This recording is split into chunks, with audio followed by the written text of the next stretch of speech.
Jags at 49ers. Mac Jones revenge game here. Niners favored by 3.5. 2-1 Jags and the 3-0 49ers. It's a fun game here at 4:05. Jags and Niners. It is. What are you looking for? Well, we get Travis Hunter watching any given week. According to our guy, Josh Dubow at the AP, he only needs 8 snaps on offense this week against the 49ers to be the 4th player in the last 20 seasons to play 100 or more snaps on both sides of the ball. And so in the last 20 seasons, who's done that? Julian Edelman. I'm not going to try and name the people because I don't know what the answer Julian is. Edelman and Troy Brown are 2 of them. How many snaps did Brown play? He played nickel the same way Edelman did. For how long? Multiple games. Like they did that for a while. It needs to be quite a lot of games to get to 100 snaps. Who would the next one be? Did Champ Bailey didn't do it enough? Or Dion? I don't think so. Dion may have.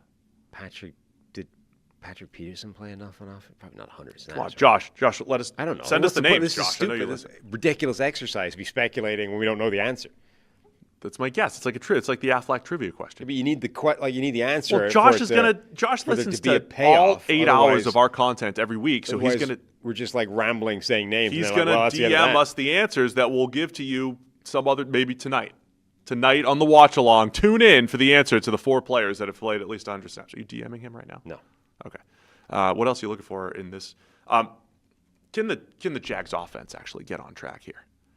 And then the Niners pass rush with no Nick Bosa. There's some good matchups in this one, but the Brian Thomas Jr. connection with Trevor Lawrence. I'm in the two things are true world. 2 things are true. As I've said earlier in the show, hours ago, the golden age of data out there. Golden age. The golden age. You have 7 different drop rates to look at. There's 7 different EPAs. There's 10 different EPAs added and subtracted because of drops and so there's data out there that Trevor Lawrence is being let down by his receivers. Well, this is true. The world. That's true. Yes. Also true. I don't think Trevor Lawrence is playing that well. Yeah. See, this is the world at the moment, is that information has never been easier to access, right? All information. It's never been easier to acquire knowledge, and yet the use of knowledge has never been more reckless and incompetent than it is right now. So, yes, the reasonable analysis of this situation is that almost all of it is not good, right? Brian Thomas Jr. had a game where he didn't seem to want to be involved at all and let Trevor Lawrence down left, right, and center. It's also fair to say that during their careers, respectively, Trevor Lawrence has let down Brian Thomas Jr. a lot more than the reverse is true. And I think both is true. That the Jags drop rate is pretty high, which is letting down Trevor Lawrence. Trevor Lawrence is also not playing particularly well. There's also a third, door number 3. What? Is that drop rate is also actually kind of influenced by a quarterback's ball location. A little bit. It can be. I think in this case, it's certainly not a clean. This bad is ones in this one. 100%. They are a Brian Thomas Jr. drop against the Bengals away from probably being 3-0. Absolutely. I have seen certain people out there on the internet who may use information in a reckless and dishonest way say all these passes are the fault of all these incompletions, these negative plays are the fault of receivers, not the quarterback. And whilst, yes, you might tick a box that says this is receiver error as an incompletion reason, it's not 100% receiver error. It is largely majority receiver error because we can only call it one thing. But it might be a little bit, that's not a great pass location, You should catch it. It's the receiver's fault he wasn't caught. But that's at least a little bit on the quarterback. One more thing. I mean, just because for those who – I think there's a few people out there that think you are a Trevor Lawrence or we're Trevor Lawrence haters or whatever. Of course. We're very consistent.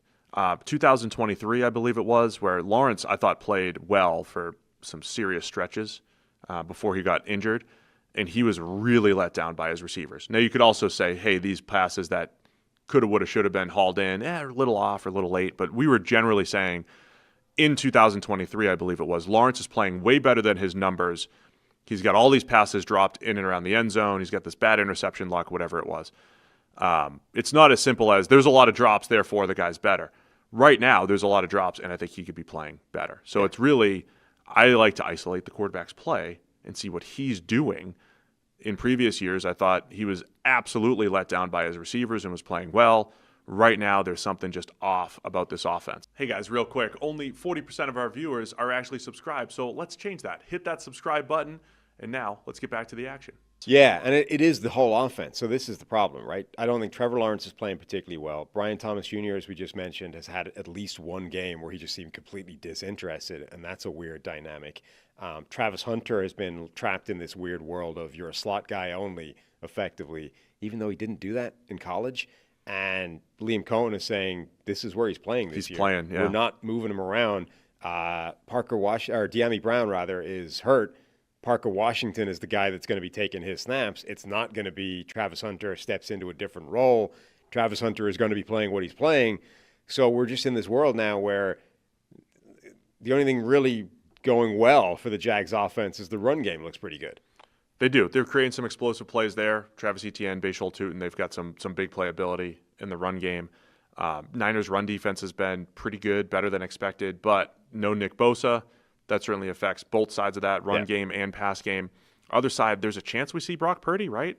I know I said Mac Jones' revenge game. They were both officially limited yesterday, so I don't know as of Thursday morning here where that ends up as far as the starter this weekend.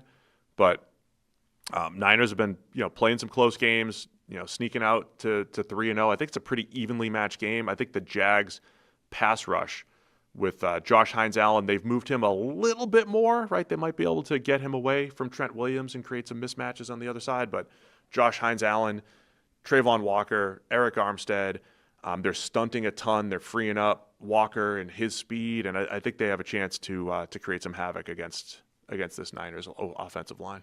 Yeah, I think it does. They've definitely got a pass rush that's formidable enough to be taken, seriously as part of this game. I think both defensive lines will be interesting. Can Jacksonville do enough with the players that they've got? And then the reverse with San Francisco is like, have they got enough anymore without Nick Bosa? Can they cause problems for Jacksonville? The one other thing, the Niners, the pass game has really run through Christian McCaffrey. I mean, you got Ricky Pearsall, like they've created some plays on the outside with Ricky, but McCaffrey, and then you've got the Jags linebackers, Devin Lloyd, Foye Oluokun, both pretty athletic.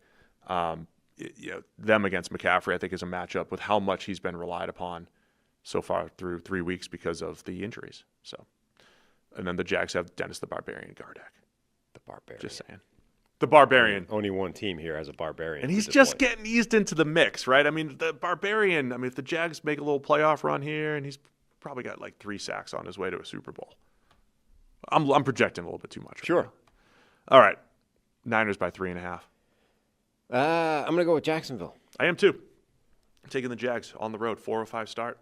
Harry's taking the Niners. He's going with the 3-0 Niners. Got belief. Patrick Ricard, by the way, is definitely one of the people that has 100 or more snaps. Ricard. Okay. It might not be Troy Brown and Julian Edelman. You said 20 years? Oh, Troy Brown was out of the 20-year window. It was like, when was that? Sometime. 04? Early, yeah. That's too. Okay, Ricard. That's good.